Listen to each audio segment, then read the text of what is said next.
श्री कृष्ण के साथ भीमसेन, अर्जुन, नकुल, सहदेव और सात्यकी की बातचीत।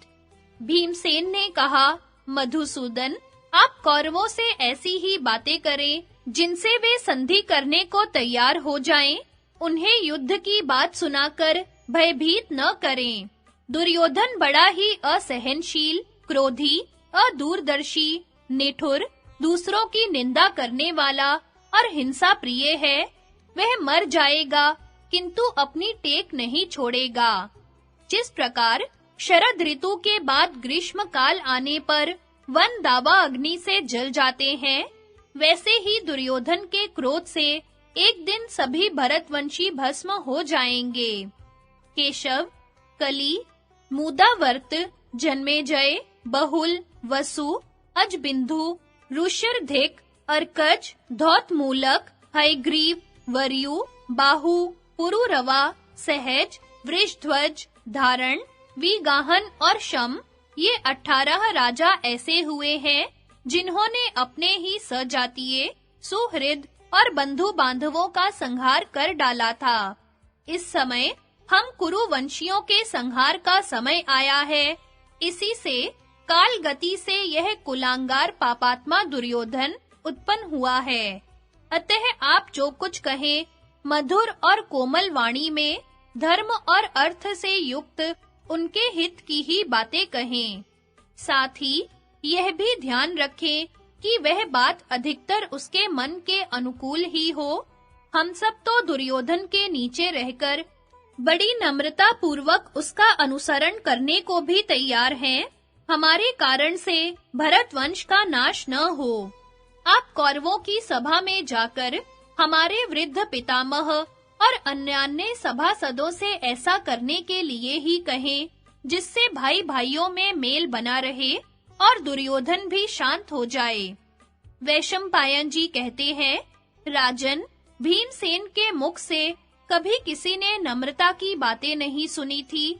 अतः उनके ये वचन सुनकर श्री कृष्ण हंस पड़े और फिर भीमसेन को उत्तेजित करते हुए इस प्रकार कहने लगे, भीमसेन, तुम अन्यान्य समय तो इन क्रूर धृतराष्ट्र पुत्रों को कुचलने की इच्छा से युद्ध की ही प्रशंसा किया करते थे, तथा तुमने अपने भाइयों के बीच में गदा उठाकर यह प्रतिज्ञा भी की थी कि मैं यह बात सच-सच कह रहा हूँ। इसमें तनिक भी अंतर नहीं आ सकता कि संग्राम भूमि में सामने आने पर इसे गदा से ही मैं द्वेष दूषित दुर्योधन का वध कर डालूंगा। किंतु इस समय देखते हैं कि जिस तरह युद्ध काल उपस्थित होने पर युद्ध के लिए उतावले अनेकों अन्य वीरों का उत्साह ढीला पड़ जाता है, उसी प्रकार तुम भी युद्ध से भय मानने लगे हो। यह तो बड़े ही दुख की बात है। इस समय तो नपुंसकों के समान तुम्हें भी अपने में कोई पुरुषार्थ दिखाई नहीं देता। सो हे भरत नंदन, तुम अपने कुल, जन्म और कर्मों पर दृष्टि डालकर खड़े हो जाओ। व्यर्थ ही किसी प्रकार का विषाद मत करो और अपने क्षत्रियोचित कर्म पर डटे रहो। तुम्हारे चित्त में जो इस समय बंधुवध के कारण युद्ध से ग्लानि का भाव उत्पन्न हुआ है, वह तुम्हारे योग्य नहीं है, क्योंकि क्षत्रिय जिसे पुरुषार्थ द्वारा प्राप्त नहीं करता, उस चीज को वह अपने काम में भी नहीं लाता। भीमसेन ने कहा, वासुदेव, मैं तो कुछ और ही करना चाहता हूँ, किंतु आप दूसरी ही बात समझ गए। मेरा बल और पुरुषार्थ अन्य पुरुषों के पराक्रम से कुछ भी समता नहीं रखता। अपने मुंह अपनी बड़ाई करना, यह सत्पुरुषों की दृष्टि में अच्छी बात नहीं है, परंतु आपने मेरे पुरुषार्थ की निंदा की है, इसलिए मुझे अपने बल का वर्णन करना ही पड़ेगा। लोहे के मोटे डंडों के समान आप मेरे इन भुज दंडों को तो देखिए, इनके बीच में पड़कर भी जीवित निकल जाए, ऐसा मुझे कोई दिखाई नहीं देता। जिस पर मैं आक्रमण करूं, उसकी रक्षा तो इंद्र भी नहीं कर सकता। पांडवों पर अत्याचार करने को उद्यत इन समस्त युद्धोत्सुक क्षत्रियों को मैं पृथ्वी पर गिराकर उन पर लात जमाकर जम जाऊंगा। मैंने जिस प्रकार राजाओं को जीत-जीत कर अपने अधीन किया था, क्या वह आप भूल गए हैं? यदि सारा संसार मुझ पर कुपित होकर टूट पड़े, तो भी मुझे भय नहीं होगा। मैंने जो शांति की बातें कही हैं, वे तो केवल मेरा सौहार्द ही है। मैं दयावश ही सब प्रकार के कष्ट सह लेता हूँ और इसी से चाहता हूँ कि भरतवंशियों का नाश न हो। श्री कृष्ण ने कहा, भीमसेन, मैंने भी तुम्हारा भाव जानने के लिए प्रेम से ही ये बातें कही हैं। अपनी बुद्धिमानी दिखाने या क्रोध के कारण ऐसा नहीं कहा। मैं तुम्हारे प्रभाव और पराक्रमों को अच्छी तरह जानता हूँ, इसलिए तुम्हारा तिरस्कार नहीं कर सकता। अब मैं कल धृतराष्ट्र के पास जाकर आप लोगों के स्वार्थ की रक्षा करते हुए संधि का प्रयत्न करूंगा। यदि उन्होंने संधि कर ली, तो मुझे तो चिरस्थायी सुयश मिलेगा, आप लोगों का काम हो जाएगा और उनका बड़ा भारी उपकार होगा। और यदि उन्होंने अभिमानवश मेरी बात न मानी, तो फिर युद्ध जैसा भयंकर कर्म करना ही होगा। भीमसेन, इस युद्ध का सारा भार तुम्हारे ही ऊपर रहेगा या अर्जुन को इसकी धुरी धारण करनी पड़ेगी तथा और सब लोग तुम्हारी आज्ञा में रहेंगे। युद्ध हुआ तो मैं अर्जुन का सारथी बनूंगा। अर्जुन की भी ऐसी ही इच्छा है। इससे तुम यह ना समझना कि मैं युद्ध करना नहीं चाहता। इसी से जब तुमने कायरता की सी बातें की, तो मुझे तुम्हारे विचार पर संदेह हो गया और मैंने ऐसी बातें कहकर तुम्हारे तेज को उभाड़ दिया। अर्जुन कहने लगे, श्री कृष्ण, जो कुछ कहना था वह तो महाराज युधिष्ठिर ही कह चुके हैं, किंतु आपकी बातें सुनकर मुझे तो ऐसा जान पड़ता है कि धृतराष्ट्र के लोभ और मोह के कारण आप संधि होनी सहज नहीं समझते। किंतु यदि कोई काम ठीक रीति से किया जाता है, तो वह सफल भी हो ही जाता है। इसलिए आप ऐसा करें जिससे शत्रुओं के साथ संधि हो ही जाए। अथवा आपकी जैसी इच्छा हो वैसा करें। आपने जो कुछ सोच रखा हो, हमें तो वही मान्य है। किंतु जो धर्मराज के पास लक्ष्मी देखकर उसे सहन न कर सका और कपट द्यूत जैसे कुटिल उपाय से उनकी राज्य लक्ष्मी हर ली, वह दुष्टात्मा दुर्योधन क्या अपने पुत्र पौत्र और बांधवों के सहित मृत्यु के मुख में भेजे जाने योग्य है कि नहीं? उस पापी ने जिस प्रकार सभा के बीच में द्रौपदी को अपमानित करके कलेश पहुंचाया था, वह तो आपको मालूम ही है।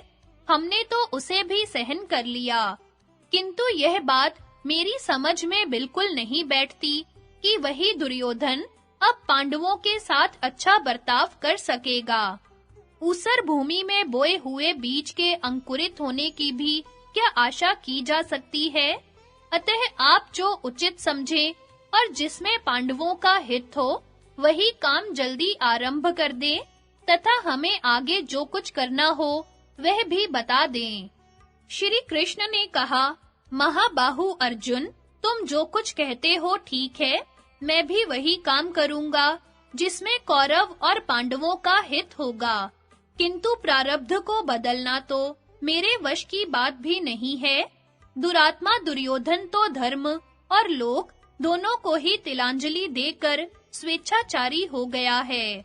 ऐसे कर्मों से उसे पश्चाताप भी नहीं होता, बल्कि उसके सलाहकार शकुनी, कर्ण और दुशासन भी उसकी उस पापमयी कुमति को ही बढ़ावा देते रहते हैं। इसलिए आधा राज्य देकर उसे चैन नहीं पड़ेगा। उसका तो परिवार सहित नाश होने पर ही शांति होगी। और अर्जुन, तुम्हें तो दुर्योधन के मन और मेरे विचार का भी पता ही है। फिर अनजान की तरह मुझसे शंका क्यों कर रहे हो? पृथ्वी का भार उतारने के लिए देवता लोग पृथ्वी पर अवतीर्ण हुए हैं। इस दिव्य विधान को भी तुम जानते ही हो। फिर बताओ तो उनसे संधि कैसे हो सकती है? फिर भी मुझे सब प्रकार धर्मराज की आज्ञा का पालन तो करना है ही। अब नकुल ने कहा, माधव, धर्मराज ने आपसे कई प्रकार की बातें कही हैं, वे सब आपने सुन ही ली हैं। भीमसेन ने भी संधि के लिए ही कहकर फिर आपको अपना बाहुबल भी सुना दिया है। इसी प्रकार अर्जुन ने जो कुछ कहा है वह भी आप सुन ही चुके हैं तथा अपना विचार भी कई बार सुना चुके हैं। सो पुरुषोत्तम, इन सब बातों को छोड़कर आप शत्रु का विचार जानकर जैसा करना उचित समझें वही करें। श्री कृष्ण, हम देखते हैं कि वनवास और अज्ञातवास के समय हमारा विचार दूसरा था और अब दूसरा है। वन में रहते समय हमारा राज्य पाने में इतना अनुराग नहीं था जैसा अब है। आप कौरवों की सभा में जाकर पहले तो संधि की ही बात करें, पीछे युद्ध की धमकी दें और इस प्रकार बात करें जिससे मंद बुद्धि दुर्योधन को व्यथा न हो। भला विचारिए तो ऐसा कौन पुरुष है जो संग्राम भूमि में महाराज युधिष्ठिर, भीमसेन, अर्जुन, सहदेव, आप, बलराम जी, सात्यकी, विराट, उत्तर, द्रुपद, धृष्टद्युम्न, काशीराज, चेदीराज, धृष्टकेतु और मेरे सामने टिक सके।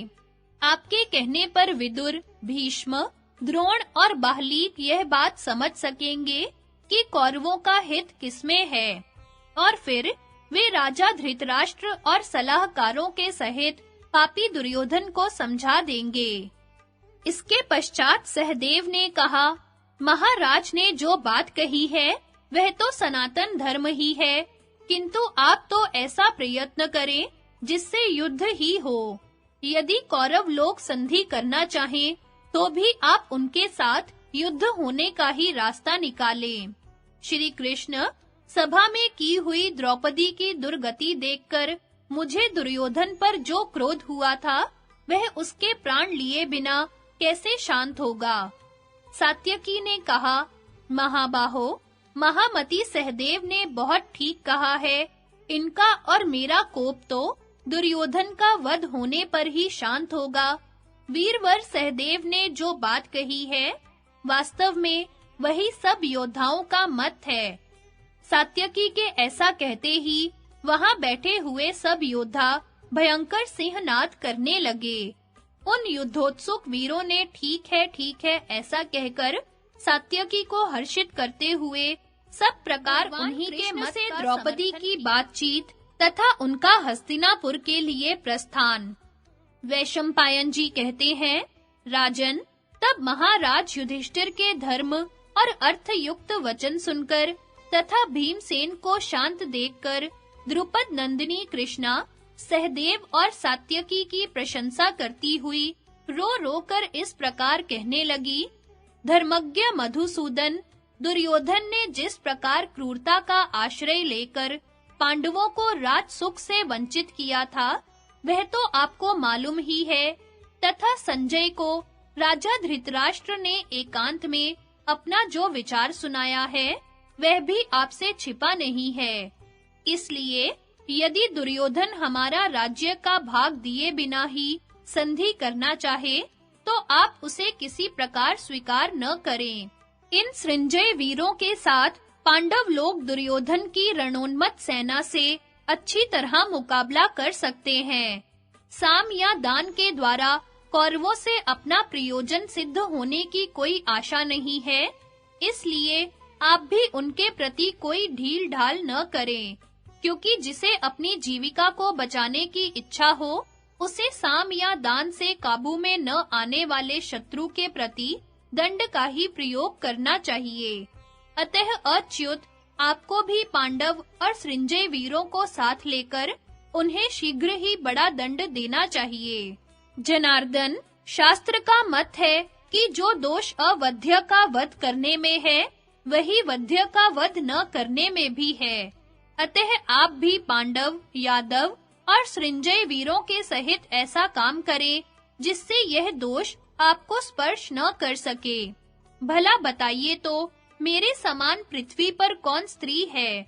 मैं महाराज द्रुपद की वेदी से प्रकट हुई अयोनिजा पुत्री हूँ, धृष्टद्युम्न की बहन हूँ, आपकी प्रिय सखी हूँ, महात्मा पांडु की पुत्र वधू हूँ और 5 इंद्रों के समान तेजस्वी पांडवों की पटरानी हूँ।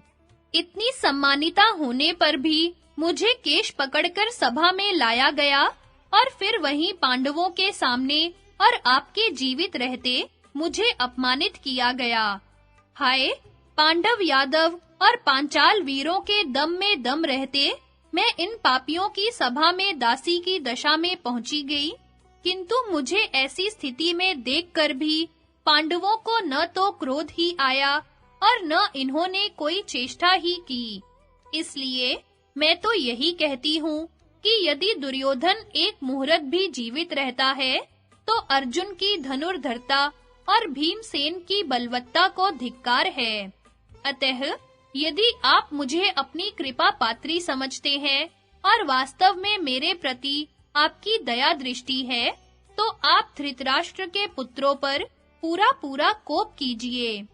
इसके पश्चात द्रौपदी अपने काले-काले लंबे केशों को बाएं हाथ में लिए श्री कृष्ण के पास आई और नेत्रों में जल भरकर उनसे कहने लगी, कमल नयन श्री कृष्ण, शत्रुओं से संधि करने की तो आपकी इच्छा है, किंतु अपने इस सारे प्रयत्न में आप दुशासन के हाथों से खींचे हुए इस केशपाश को याद रखें। यदि भीम और अर्जुन कायर होकर आज संधि के लिए ही उत्सुक हैं, तो अपने महारथी पुत्रों के सहित मेरे वृद्ध पिता कौरवों से संग्राम करेंगे तथा अभिमन्यु के सहित मेरे 5 महाबली पुत्र उनके साथ जूझेंगे। यदि मैंने दुशासन की सांवली भुजा को काटकर धूलि दूसरित होते न देखा, तो मेरी छाती कैसे ठंडी होगी। इस प्रज्वलित अग्नि के समान प्रचंड क्रोध को हृदय में रखकर प्रतीक्षा करते मुझे 13 वर्ष बीत गए हैं। आज भीमसेन के वाग्बाण से बिंधकर मेरा कलेजा फटा जाता है। हाय, अभी ये धर्म को ही देखना चाहते हैं।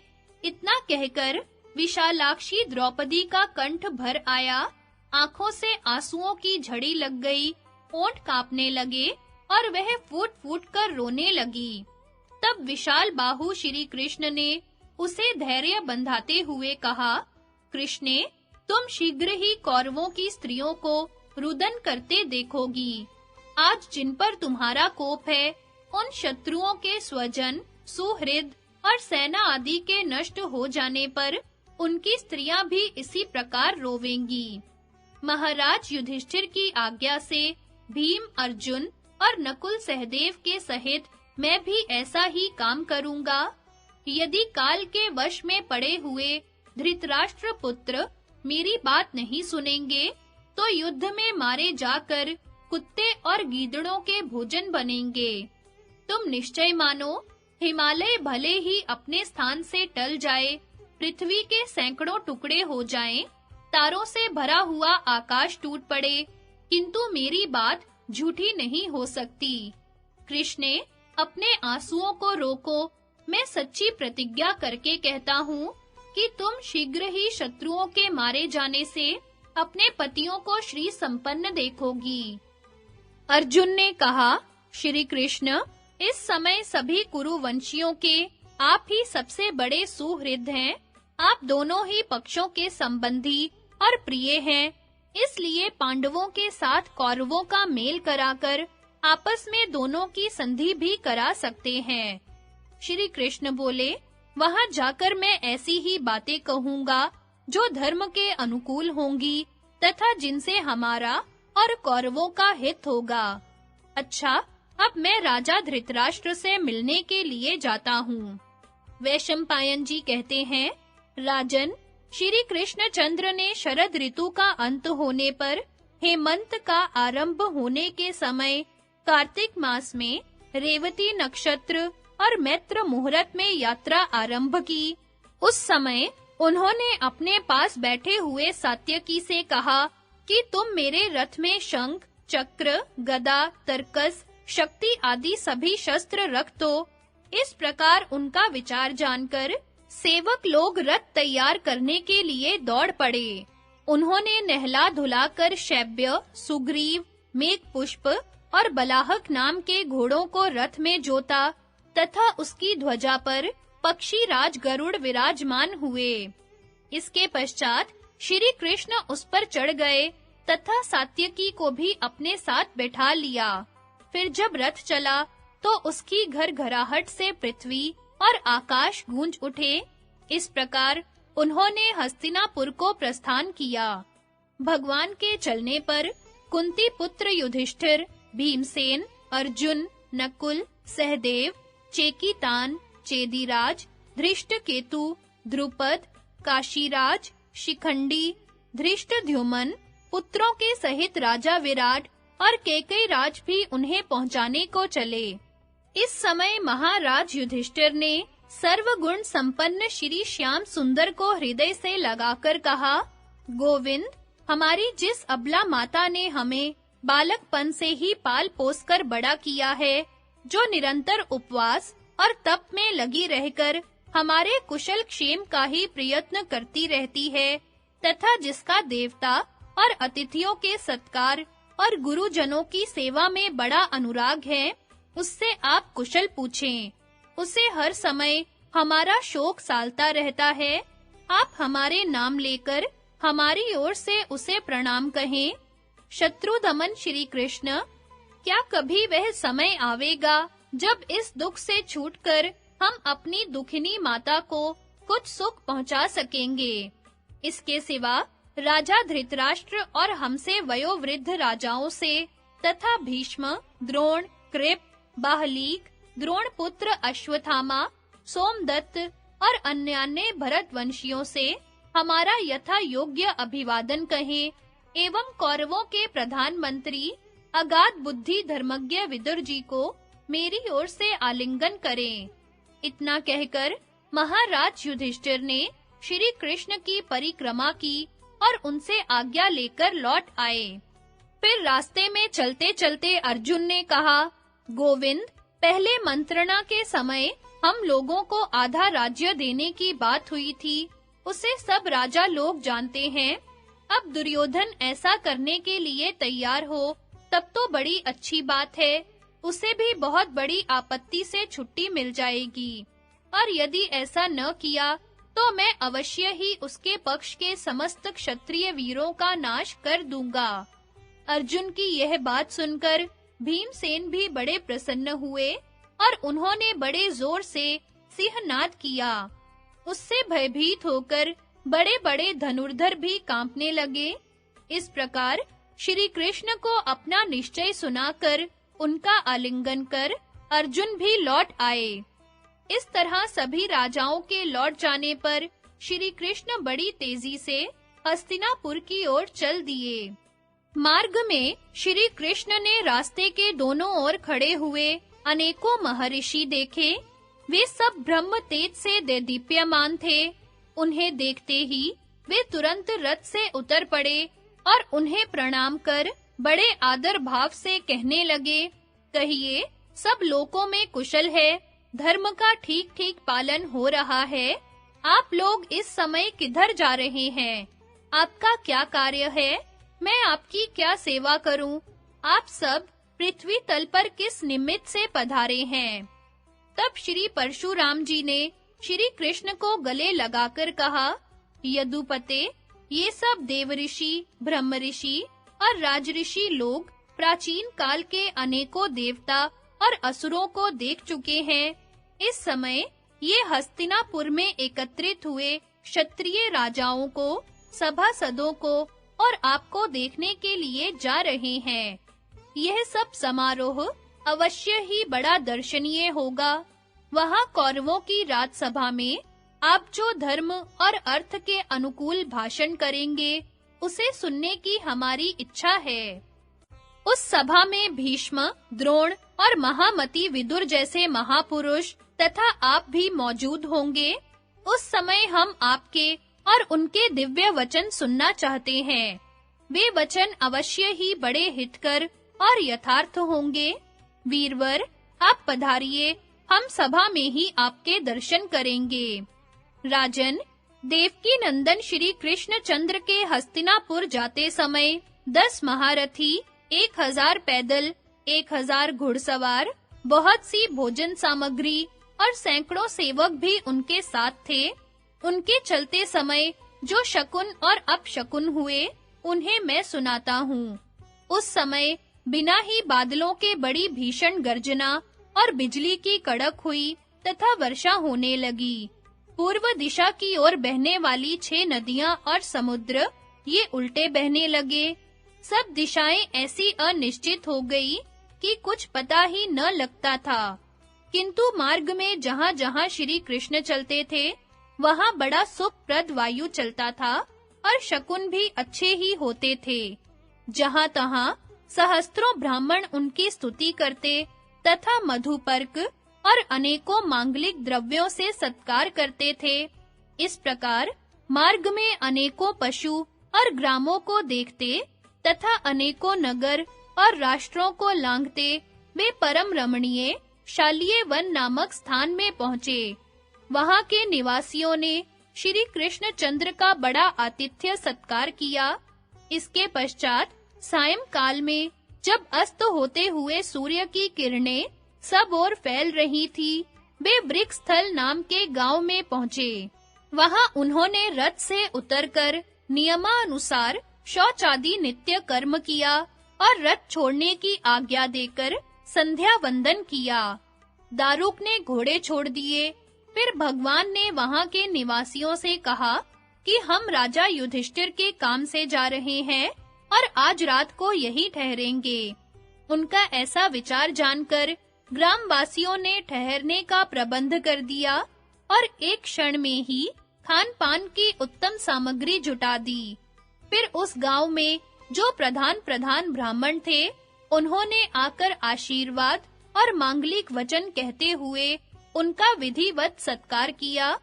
इसके पश्चात भगवान ने ब्राह्मणों को सुस्वादु भोजन कराकर स्वयं भी भोजन किया और सब लोगों के साथ बड़े आनंद से श्री कृष्ण के स्वागत की तैयारियां और कौरवों की सभा में परामर्श।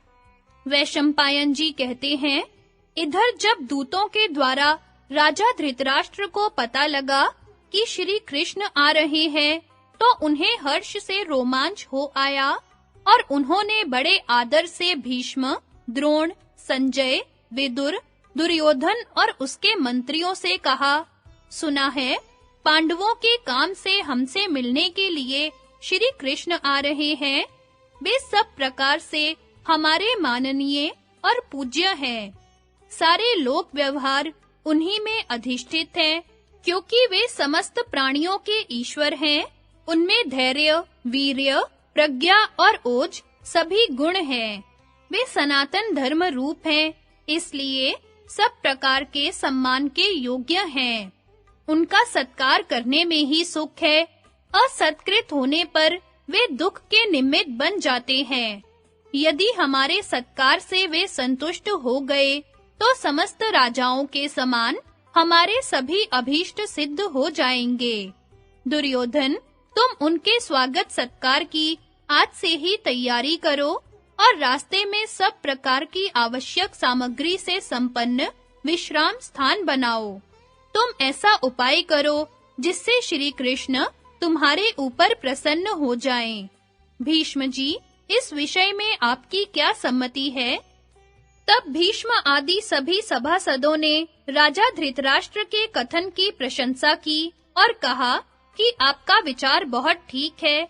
उन सबकी अनुमति जानकर दुर्योधन ने जहां-तहां सुंदर विश्राम स्थान बनवाने आरंभ कर दिए। जब उसने देवताओं के स्वागत के योग्य सब प्रकार की तैयारी करा ली, तो राजा धृतराष्ट्र को इसकी सूचना दे दी। किंतु श्री कृष्ण ने उन विश्राम स्थान और तरह-तरह के रत्नों की ओर दृष्टि भी नहीं डाली। दुर्योधन से सब तैयारी की सूचना पाकर राजा धृतराष्ट्र ने विदुर जी से कहा, विदुर, श्री कृष्ण उपप्लव्य से इस ओर आ रहे हैं। आज उन्होंने वृक्षस्थल में विश्राम किया है। कल प्रातः काल वे यहाँ आ जाएंगे। वे बड़े ही उदारचित्त, पराक्रमी और महाबली हैं। यादवों का जो विस्तृत राज्य है, उसका पालन और रक्षण करने वाले वे ही हैं। अधिक क्या, वे तो तीनों लोकों के पितामह ब्रह्मा जी के भी पिता हैं। इसलिए हमारी स्त्री, पुरुष, बालक, वृद्ध जितनी प्रजा है, उसे साक्षात सूर्य के समान श्री कृष्ण के दर्शन करने चाहिए। सब ओर बड़ी-बड़ी ध्वजा और पताकाएं लगवा दो तथा उनके आने के मार्ग को झड़वा बुहरवा कर उस पर जल छिड़कवा दो। देखो, दुशासन का भवन दुर्योधन के महल से भी अच्छा है, उसे शीघ्र ही साफ कराकर अच्छी तरह सुसज्जित करा दो। उस भवन में बड़े सुंदर-सुंदर कमरे और अट्टालिकाएं हैं, उसमें सब प्रकार का आराम है और एक ही समय सब ऋतुओं का आनंद मिल सकता है।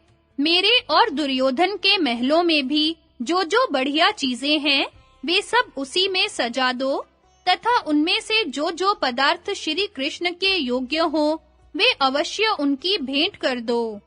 विदुर जी ने कहा, राजन, आप तीनों लोकों में बड़े सम्मानित हैं और इस लोक में बड़े प्रतिष्ठित तथा माननीय माने जाते हैं। इस समय आप जो बातें कह रहे हैं, वे शास्त्र या उत्तम युक्ति के आधार पर ही कही जान पड़ती हैं। इससे मालूम होता है आपकी बुद्धि स्थिर है। वयोवृद्ध तो आप है ही, किंतु मैं आपको वास्तविक बात बताए देता हूँ। आप धन देकर अथवा किसी दूसरे प्रयत्न द्वारा श्री कृष्ण को अर्जुन से अलग नहीं कर सकेंगे। मैं श्री कृष्ण की महिमा जानता हूँ और पांडवों पर उनका जैसा सुदृढ़ अनुराग है, वह भी मुझसे छिपा नहीं है। अर्जुन तो उन्हें प्राणों के समान प्रिय हैं, उसे तो वे छोड़ ही नहीं सकते। वे जल से भरे हुए घड़े, पैर धोने के जल और कुशल प्रश्न के सिवा आपकी और किसी चीज की ओर तो आंख उठाकर भी नहीं देखेंगे। हाँ, उन्हें अतिथि सत्कार प्रिय अवश्य है और वे सम्मान के योग्य है भी, इसलिए उनका सत्कार तो अवश्य कीजिए। इस समय श्री कृष्ण दोनों पक्षों के हित की कामना से जिस काम के लिए आ रहे हैं, उसे आप पूरा करें। वे तो पांडवों के साथ आपकी और दुर्योधन की संधि कराना चाहते हैं, उनकी इस बात को आप मान लीजिए। महाराज, आप पांडवों के पिता हैं, वे आपके पुत्र हैं। आप वृद्ध हैं, वे आपके सामने बालक हैं। वे आपके साथ पुत्रों की तरह ही बर्ताव कर रहे हैं। आप भी उनके साथ पिता के समान बर्ताव करें। दुर्योधन बोला, पिताजी, विदुर जी ने जो कुछ कहा है, ठीक ही है। श्री कृष्ण का पांडवों के प्रति बड़ा प्रेम है, उन्हें उधर से कोई तोड़ नहीं सकता। अतः आप उनके सत्कार के लिए जो तरह-तरह की वस्तुएं देना चाहते हैं, वे उन्हें कभी नहीं देनी चाहिए। दुर्योधन की यह बात सुनकर पितामह भीष्म ने कहा, श्री कृष्ण ने अपने मन में जो कुछ करने का निश्चय कर लिया होगा, उसे किसी भी प्रकार से कोई बदल नहीं सकेगा। इसलिए वे जो कुछ कहें, वही बात निःसंशय होकर करनी चाहिए। तुम श्री कृष्ण रूप सचिव के द्वारा पांडवों से शीघ्र ही संधि कर लो। धर्मप्राण श्री कृष्ण अवश्य ही ऐसी बातें कहेंगे जो धर्म और अर्थ के अनुकूल होंगी। अतः तुम्हें और तुम्हारे संबंधियों को उनके साथ प्रिय भाषण करना चाहिए। दुर्योधन ने कहा, पितामह, मुझे यह बात मंजूर नहीं है कि जब तक मेरे शरीर में प्राण है, तब तक मैं इस राजलक्ष्मी को पांडवों के साथ बांटकर भोगूं। जिस महत् कार्य को करने का मैंने विचार किया है, वह तो यह है कि मैं पांडवों के पक्षपाती कृष्ण को कैद कर लूं। उन्हें कैद करते ही समस्त यादव, सारी पृथ्वी और पांडव लोग मेरे अधीन हो जाएंगे और वे कल प्रातःकाल यहाँ आ ही रहे हैं। अब आप लोग मुझे ऐसी सलाह दीजिए जिससे इस बात का कृष्ण को पता न लगे और किसी प्रकार की हानि भी न हो। श्री कृष्ण के विषय में दुर्योधन की यह भयंकर बात सुनकर राजा धृतराष्ट्र और उनके मंत्रियों को बड़ी चोट लगी और वे व्याकुल हो गए। फिर उन्होंने दुर्योधन से कहा, बेटा, तू अपने मुंह से ऐसी बात न निकाल, यह सनातन धर्म के विरुद्ध है। श्री कृष्ण तो दूत बनकर आ रहे हैं, यो भी वे हमारे संबंधी और सुहृद हैं, उन्होंने कौरवों का कुछ बिगाड़ा भी नहीं है, फिर वे कैद किए जाने योग्य कैसे हो सकते हैं? भीष्म ने कहा, धृतराष्ट्र, मालूम होता है तुम्हारे इस मंदमती पुत्र को मौत ने घेर लिया है। इसके सुहृद और संबंधी कोई हित की बात बताते हैं तो भी यह अनर्थ को ही गले लगाना चाहता है। यह पापी तो कुमार्ग में चलता ही है। इसके साथ तुम भी अपने हितैषियों की बात पर ध्यान न देकर इसी की लीक पर चलना चाहते हो। तुम नहीं जानते, यह दुर्बुद्धि यदि श्री कृष्ण के मुकाबले में खड़ा हो गया तो एक क्षण में ही अपने सब सलाहकारों के सहित नष्ट हो जाएगा।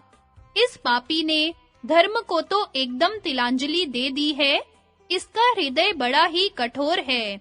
मैं इसकी ये अनर्थपूर्ण बातें बिल्कुल नहीं सुन सकता। ऐसा कहकर पितामह भीष्म अत्यंत क्रोध में भरकर उसी समय सभा से उठकर चले गए। श्री कृष्ण का हस्तिनापुर में प्रवेश तथा राजा धृतराष्ट्र, विदुर और कुंती के यहाँ जाना। वैशंपायन जी कहते हैं, इधर वृक्षस्थल में श्री कृष्ण चंद्र प्रातः काल उठकर नित्य कर्म से निवृत्त हुए और फिर ब्राह्मणों से आज्ञा लेकर हस्तिनापुर की ओर चल दिए। उनके चलने पर जो ग्रामवासी उन्हें पहुंचाने गए थे, वे उनकी आज्ञा पाकर लौट आए। नगर के समीप पहुंचने पर दुर्योधन के सिवा और सब धृतराष्ट्र पुत्र तथा भीष्म, द्रोण और कृप आदि खूब बन ठनकर उनकी अगवानी के लिए आए। उनके सिवा अनेकों नगर निवासी भी कृष्ण दर्शन की लालसा से पैदल और तरह-तरह की सवारियों में बैठकर चले।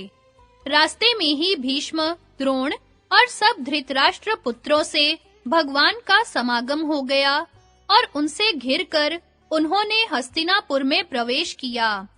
श्री कृष्ण के सम्मान के लिए सारा नगर खूब सजाया गया था। राजमार्ग में तो अनेकों बहुमूल्य और दर्शनीय वस्तुएं बड़े ढंग से सजाई गई थी। श्री कृष्ण को देखने की उत्कंठा के कारण उस दिन कोई भी स्त्री, बूढ़ा या बालक घर में नहीं टिका। सभी लोग राजमार्ग में आकर पृथ्वी पर झुक-झुक कर श्री कृष्ण की स्तुति कर रहे थे। श्री कृष्णचंद्र ने इस सारी भीड़ को पार करके महाराज धृतराष्ट्र के राजभवन में प्रवेश किया। यह महल आसपास के अनेकों भवनों से सुशोभित था।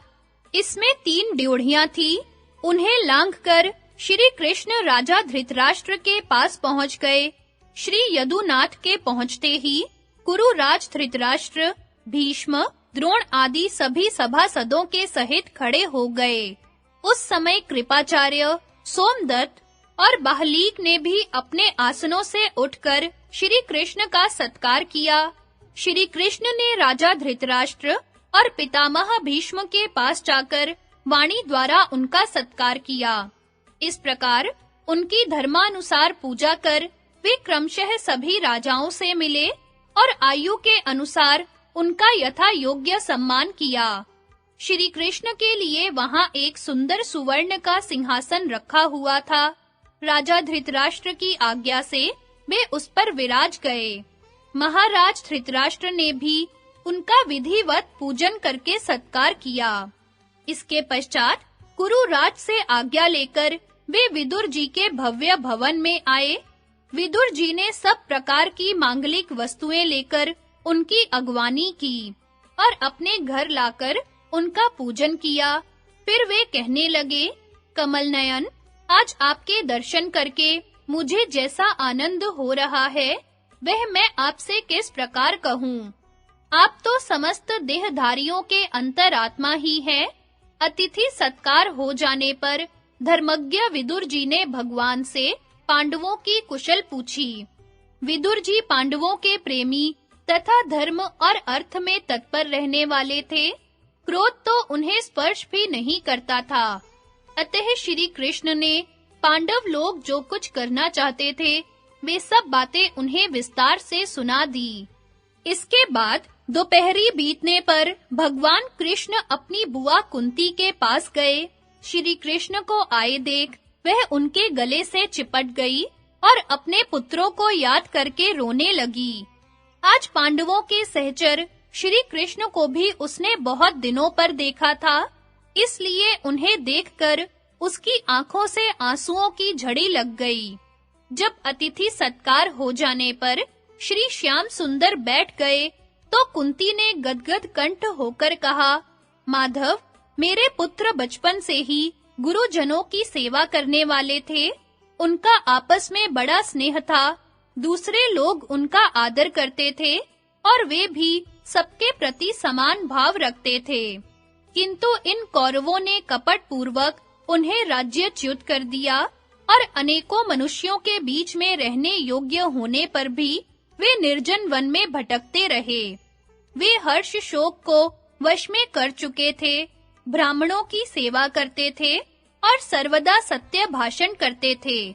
इसलिए उन्होंने उसी समय राज्य और भोगों से मुंह मोड़ लिया और मुझे रोती छोड़कर जब वे वन को गए थे, मेरे हृदय को तो उसी समय अपने साथ ले गए थे। मैं तो अब बिल्कुल हृदयहीना हूँ। जो बड़ा ही लज्जावान, सत्य का भरोसा रखने वाला, जितेंद्रिय, प्राणियों पर दया करने वाला, शील और सदाचार से संपन्न, धर्मज्ञ, सर्वगुण संपन्न और तीनों लोकों का राजा बनने योग्य है। समस्त कुरुवंशियों में श्रेष्ठ वह अजात शत्रु युधिष्ठिर इस समय कैसा है, जिसमें 10,000 हाथियों का बल है, जो वायु के समान वेगवान है, अपने भाइयों का नित्य प्रिय करने के कारण जो उन्हें बहुत प्यारा है, जिसने भाइयों के सहित कीचक तथा क्रोधवश हिडिंब और बक आदि असुरों को बात की बात में मार डाला था। अतः जो पराक्रम में इंद्र और क्रोध में साक्षात शंकर के समान है, उस महाबली भीम का इस समय क्या हाल है। जो तेज में सूर्य, मन के संयम में महर्षि, क्षमा में पृथ्वी और पराक्रम में इंद्र के समान है, तथा समस्त प्राणियों को जीतने वाला और स्वयं किसी के काबू में आने वाला नहीं है, वह तुम्हारा भाई और सखा अर्जुन इस समय कैसे हैं? सहदेव भी बड़ा ही दयालु, लज्जालु, अस्त्र शस्त्रों का ज्ञाता, मृदुल स्वभाव, धर्मज्ञ और मुझे अत्यंत प्रिय है। वह धर्म और अर्थ में कुशल तथा अपने भाइयों की सेवा करने में तत्पर रहता है। उसके शुभ आचरण की सब भाई बड़ी प्रशंसा किया करते हैं। इस समय उसकी क्या दशा है? नकुल भी बड़ा सुकुमार, शूरवीर और दर्शनीय युवा है। अपने भाइयों का तो वह बाह्य प्राण ही है। वह अनेक प्रकार के युद्ध करने में कुशल है तथा बड़ा ही धनुर्धर और पराक्रमी है। कृष्ण, इस समय वह कुशल से है ना? पुत्र वधू द्रौपदी तो सभी गुणों से संपन्न, परम रूपवती और अच्छे कुल की बेटी है। मुझे वह अपने सब पुत्रों से भी अधिक प्रिय है। वह सत्यवादिनी अपने प्यारे पुत्रों को भी छोड़कर वनवासी पतियों की सेवा कर रही है। इस समय उसका क्या हाल है? कृष्ण, मेरी दृष्टि में कौरव और पांडवों में कभी कोई भेदभाव नहीं रहा। उसी सत्य के प्रभाव से अब मैं शत्रुओं का नाश होने पर पांडवों के सहित तुमको राज्य सुख भोगते देखूंगी। परंतु जिस समय अर्जुन का जन्म होने पर मैं सौरी में थी, उस रात्रि में मुझे जो आकाशवाणी हुई थी कि तेरा यह पुत्र सारी पृथ्वी को जीतेगा, इसका यश स्वर्ग तक फैल जाएगा, यह महायुद्ध में कौरवों को मारकर उनका राज्य प्राप्त करेगा और फिर अपने भाइयों के सहित 3 अश्वमेध यज्ञ करेगा, उसे मैं दोष नहीं देती। मैं तो सबसे महान नारायण स्वरूप धर्म को ही नमस्कार करती हूँ। वही संपूर्ण जगत का विधाता है और वही संपूर्ण प्रजा को धारण करने वाला है। यदि धर्म सच्चा है तो तुम भी वह सब काम पूरा कर लोगे जो उस समय देववाणी ने कहा था। माधव, तुम धर्म प्राण युधिष्ठिर से कहना कि तुम्हारे धर्म की बड़ी हानि हो रही है। बेटा, तुम उसे इस प्रकार व्यर्थ बर्बाद मत होने दो। कृष्ण, जो स्त्री दूसरों की आश्रिता होकर जीवन निर्वाह करे, उसे तो धिक्कार ही है। दीनता से प्राप्त हुई जीविका की अपेक्षा तो मर जाना ही अच्छा है। तुम अर्जुन और नित्य उद्योगशील भीमसेन से कहना कि क्षत्राणियां जिस काम के लिए पुत्र उत्पन्न करती हैं, उसे करने का समय आ गया है। ऐसा अवसर आने पर भी यदि तुम युद्ध नहीं करोगे, तो इसे व्यर्थ ही खो दोगे। तुम सब लोकों में सम्मानित हो, ऐसे होकर भी यदि तुमने कोई निंदनीय कर्म कर डाला, तो मैं फिर कभी तुम्हारा मुंह नहीं देखूंगी। अरे, समय आ पड़े तो अपने प्राणों का भी लोभ मत करना। माद्री के पुत्र नकुल सहदेव सर्वदा क्षात्र धर्म पर डटे रहने वाले हैं।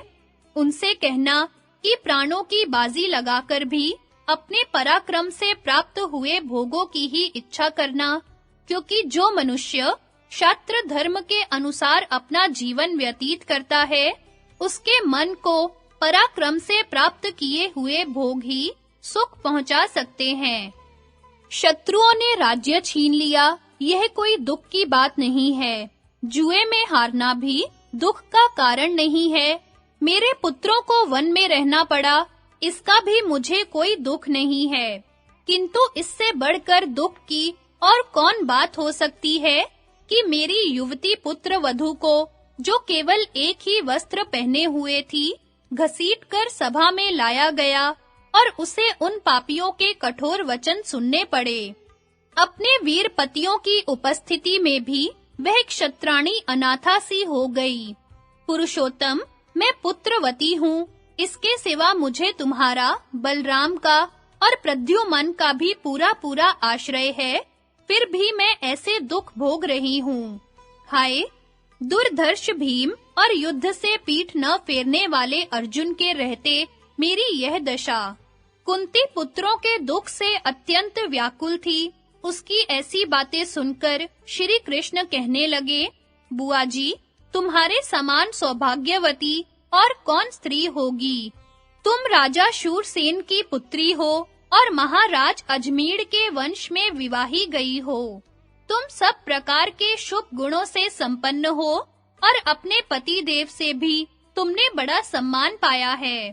तुम वीर माता और वीर पत्नी हो। तुम जैसी महिलाएं ही सब प्रकार के सुख दुख को सह सकती हैं।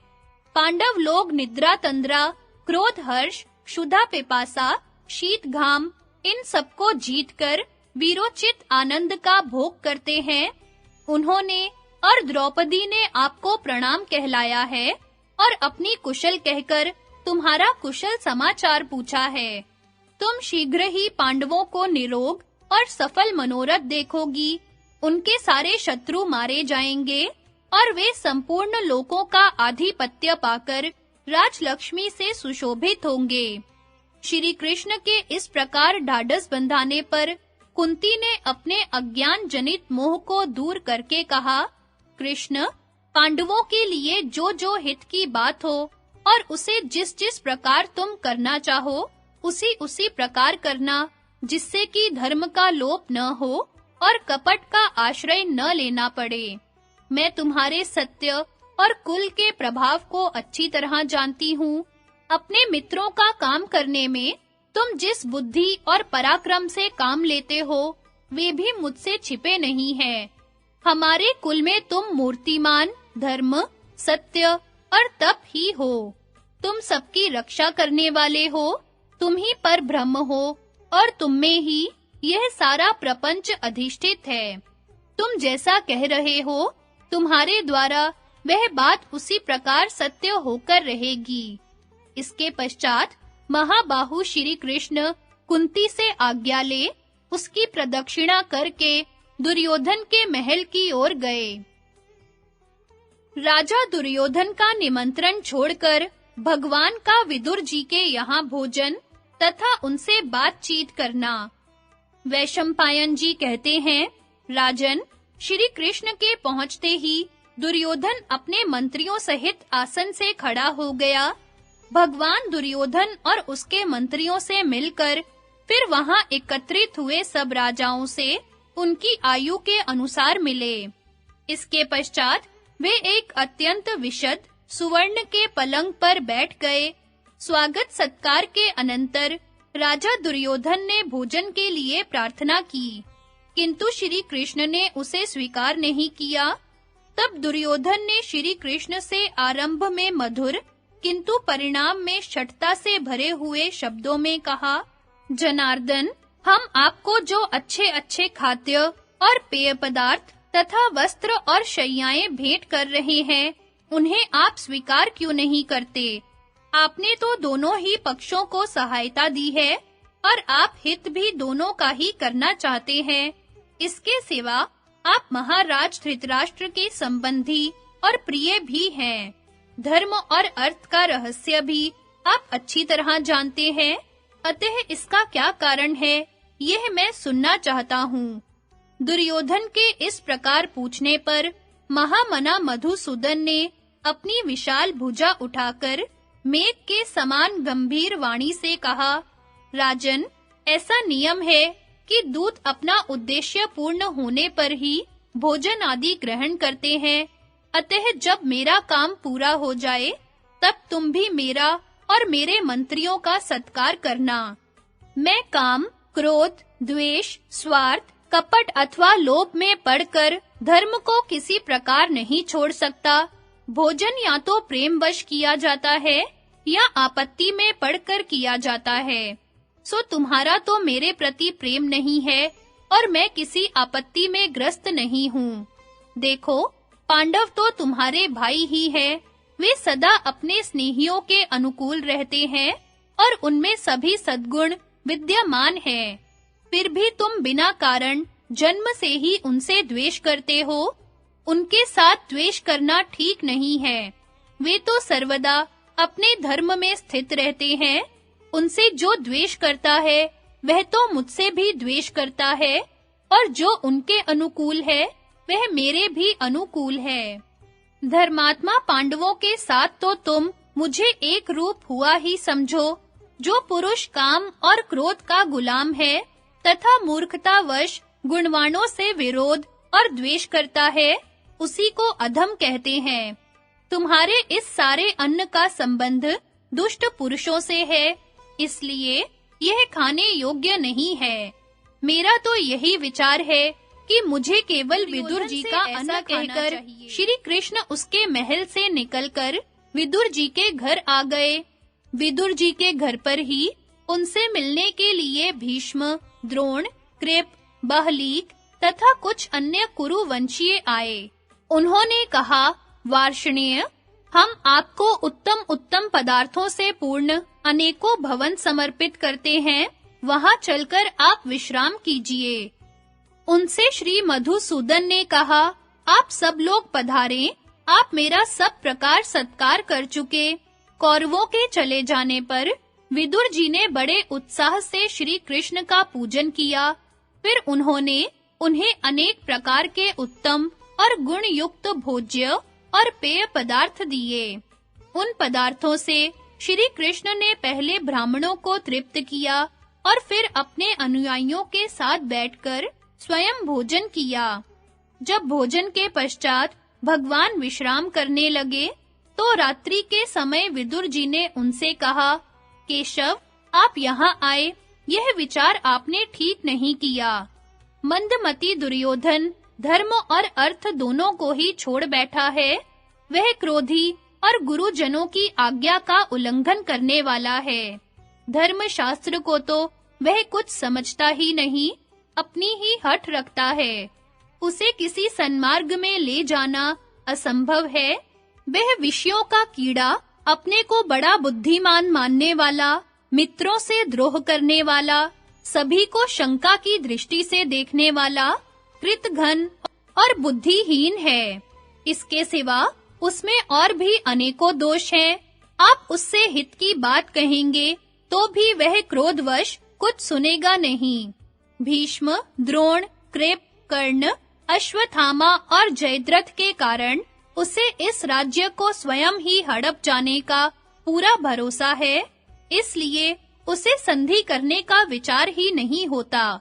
उसे तो पूरा विश्वास है कि अकेला कर्ण ही मेरे सारे शत्रुओं को जीत लेगा, इसलिए वह संधि नहीं करेगा। आप तो संधि का प्रयत्न कर रहे हैं, किंतु धृतराष्ट्र के पुत्रों ने तो यह प्रतिज्ञा कर ली है कि पांडवों को उनका भाग कभी नहीं देंगे। जब उनका ऐसा विचार है, तो उनसे कुछ भी कहना व्यर्थ ही होगा। मधुसूदन, जहाँ अच्छी और बुरी दोनों तरह की बात को एक ही तरह सुना जाए, वहाँ बुद्धिमान पुरुष को कुछ नहीं कहना चाहिए। वहाँ कोई बात कहना तो बहरों के आगे राग अलापने के समान व्यर्थ है। श्री कृष्ण, पहले जिन राजाओं ने आपके साथ वैर ठाना था, उन सब ने अब आपके भय से दुर्योधन का आश्रय लिया है। वे सब योद्धा दुर्योधन के साथ मेल करके, अपने प्राण तक निछावर करके पांडवों से लड़ने को तैयार है। अतः आप उन सबके बीच में जाएं, यह बात मुझे अच्छी नहीं लगती। यद्यपि देवता लोग भी आपके सामने नहीं टिक सकते, और मैं आपके प्रभाव, बल और बुद्धि को अच्छी तरह जानता हूँ, तथापि आपके प्रति प्रेम और सौहार्द का भाव होने के कारण मैं ऐसा कह रहा हूँ। कमल नयन, आपका दर्शन करके आज मुझे जैसी प्रसन्नता हो रही है, वह मैं आपसे क्या कहूँ। आप तो सभी देहधारियों के अंतरात्मा हैं, आपसे छिपा ही क्या है।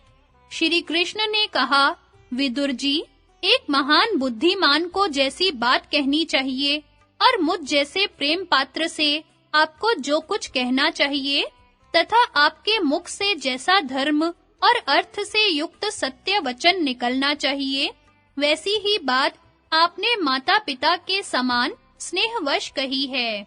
मैं दुर्योधन की दुष्टता और क्षत्रिय वीरों के वैर भाव आदि सब बातों को जानकर ही आज कौरवों के पास आया हूँ। मनुष्य का कर्तव्य है कि वह धर्मतः प्राप्त कार्य को करे। यथाशक्ति प्रयत्न करने पर भी यदि वह उसे पूरा न कर सके, तो भी उसे उसका पुण्य तो अवश्य ही मिल जाएगा, इसमें मुझे संदेह नहीं है। दुर्योधन और उसके मंत्रियों को भी मेरी शुभ और हितकारी और धर्म एवं अर्थ के अनुकूल बात माननी ही चाहिए। मैं तो निष्कपट भाव से कौरव, पांडव और पृथ्वी तल के समस्त क्षत्रियों के हित का ही प्रयत्न करूंगा। इस प्रकार हित का प्रयत्न करने पर भी यदि दुर्योधन मेरी बात में शंका करे, तो भी मेरा चित्त तो प्रसन्न ही होगा और मैं अपने कर्तव्य से ऋण भी हो जाऊंगा। श्री कृष्ण संधि करा सकते थे, तो भी उन्होंने क्रोध के आवेश में आए हुए कौरव पांडवों को रोका नहीं। यह बात मूढ़ अधर्मी न कहें, इसलिए मैं यहाँ संधि कराने के लिए आया हूँ। दुर्योधन ने यदि मेरी धर्म और अर्थ के अनुकूल हित की बात सुनकर भी उस पर ध्यान न दिया, तो वह अपने किए का फल भोगेगा। इसके पश्चात यदु कुलभूषण श्री कृष्ण पलंग पर लेट गए। वह सारी रात महात्मा विदुर और श्री कृष्ण के इसी प्रकार बात करते-करते बीत गई। श्री कृष्ण का कौरवों की सभा में आना तथा सबको पांडवों का संदेश सुनाना। वैशंपायन जी कहते हैं, प्रातः काल उठकर श्री कृष्ण ने स्नान, जप और अग्निहोत्र से निवृत्त हो उदित होते हुए सूर्य का उपस्थान किया और फिर वस्त्र एवं आभूषण आदि धारण किए। इसी समय राजा दुर्योधन और सुबल के पुत्र शकुनी ने उनके पास आकर कहा, महाराज धृतराष्ट्र तथा भीष्मादि सब कौरव महानुभाव सभा में आ गए हैं और आपकी बाट देख रहे हैं। तब श्री कृष्णचंद्र ने बड़ी मधुर वाणी में उन दोनों का अभिनंदन किया।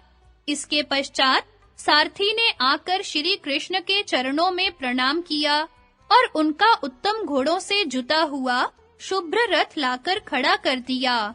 श्री यदुनाथ उस रथ पर सवार हुए। उस समय कौरव वीर उन्हें सब ओर से घेरकर चले। भगवान के पीछे उन्हीं के रथ में समस्त धर्मों को जानने वाले विदुर जी भी सवार हो गए तथा दुर्योधन और शकुनी एक दूसरे रथ में बैठकर उनके पीछे-पीछे चले। धीरे-धीरे भगवान का रथ राजसभा के द्वार पर आ गया और वे उससे उतरकर भीतर सभा में गए। जिस समय श्री कृष्ण विदुर और सात्यकी का हाथ पकड़कर सभा भवन में पधारे, उस समय उनकी कांति ने समस्त कौरवों को निस्तेज सा कर दिया। उनके आगे-आगे दुर्योधन और कर्ण तथा पीछे कृतवर्मा और वृष्णिवंशी वीर चल रहे थे। सभा में पहुंचने पर उनका मान करने के लिए राजा धृतराष्ट्र तथा भीष्म, द्रोण आदि सब लोग अपने-अपने आसनों से खड़े हो गए। श्री कृष्ण के लिए राजसभा में महाराज धृतराष्ट्र की आज्ञा से सर्वतोभद्र नामक सुवर्णमय सिंहासन रखा गया। उस पर बैठकर श्री श्याम सुंदर मुस्कुराते हुए राजा धृतराष्ट्र, भीष्म, द्रोण तथा दूसरे राजाओं से बातचीत करने लगे तथा समस्त कौरव और राजाओं ने सभा में पधारे हुए श्री कृष्ण का पूजन किया। इस समय श्री कृष्ण ने सभा के भीतर ही अंतरिक्ष में नारद आदि ऋषियों को खड़े देखा।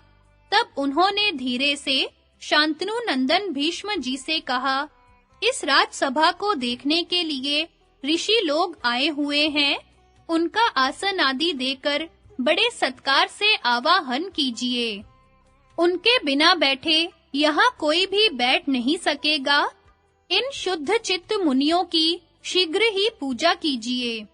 इतने में ही मुनियों को सभा के द्वार पर आया देख भीष्म जी ने बड़ी शीघ्रता से सेवकों को आसन लाने की आज्ञा दी। वे तुरंत ही बहुत से आसन ले आए। जब ऋषियों ने आसनों पर बैठकर अर्घ्य आदि ग्रहण कर लिया, तो श्री कृष्ण तथा अन्य सब राजा भी अपने-अपने आसनों पर बैठ गए। महामति विदुर जी श्री कृष्ण के सिंहासन से लगे हुए एक मणिमय आसन पर, जिस पर श्वेत मृग चर्म बिछा हुआ था, बैठे। राजाओं को श्री कृष्ण का बहुत दिनों पर दर्शन हुआ था, अतः जैसे अमृत पीते-पीते कभी तृप्ति नहीं होती, उसी प्रकार वे उन्हें देखते-देखते अघाते नहीं थे। उस सभा में सभी का मन श्री कृष्ण में लगा हुआ था, इसलिए किसी के मुख से कोई भी बात नहीं निकलती थी।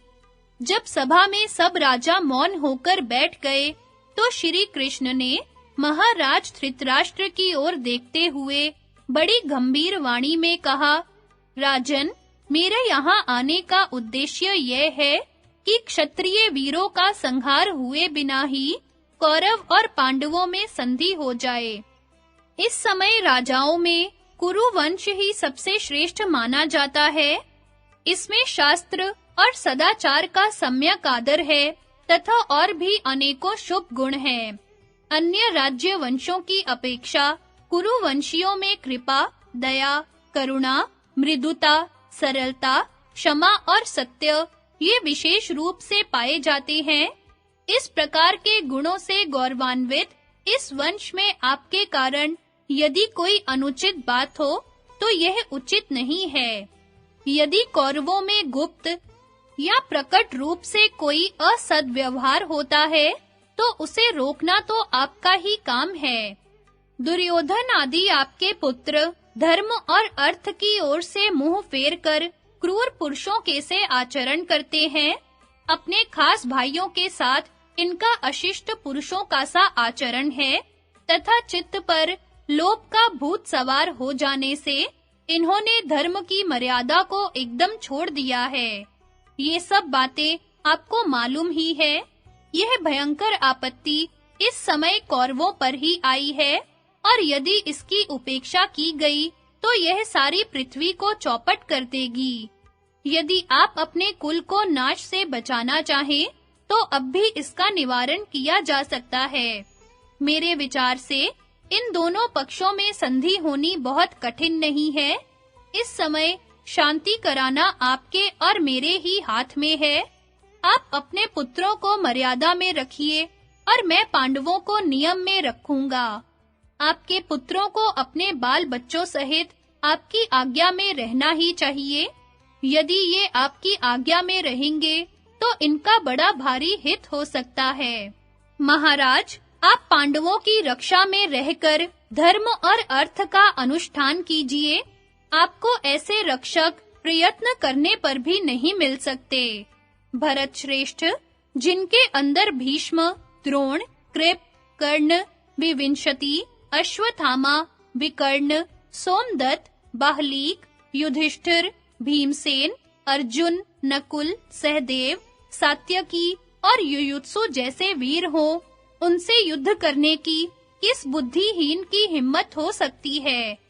कौरव और पांडवों के मिल जाने से आप समस्त लोकों का आधिपत्य प्राप्त करेंगे तथा शत्रु भी आपका कुछ नहीं बिगाड़ सकेंगे तथा जो राजा आपके समकक्ष या आपसे बड़े हैं, वे भी आपके साथ संधि कर लेंगे। ऐसा होने से आप अपने पुत्र, पौत्र, पिता, भाई और सुहृदों से सब प्रकार सुरक्षित रहकर सुख से जीवन व्यतीत कर सकेंगे। यदि आप पांडवों को ही आगे रखकर इनका पूर्ववत आदर करेंगे, तो इस सारी पृथ्वी का आनंद से भोग कर सकेंगे। महाराज, युद्ध करने में तो मुझे बड़ा भारी संहार दिखाई दे रहा है। इस प्रकार दोनों पक्षों का नाश कराने में आपको क्या धर्म दिखाई देता है? अतः आप इस लोक की रक्षा कीजिए और ऐसा कीजिए जिससे आपकी प्रजा का नाश न हो। यदि आप सत्व गुण को धारण कर लेंगे, तो सबकी रक्षा ठीक हो जाएगी।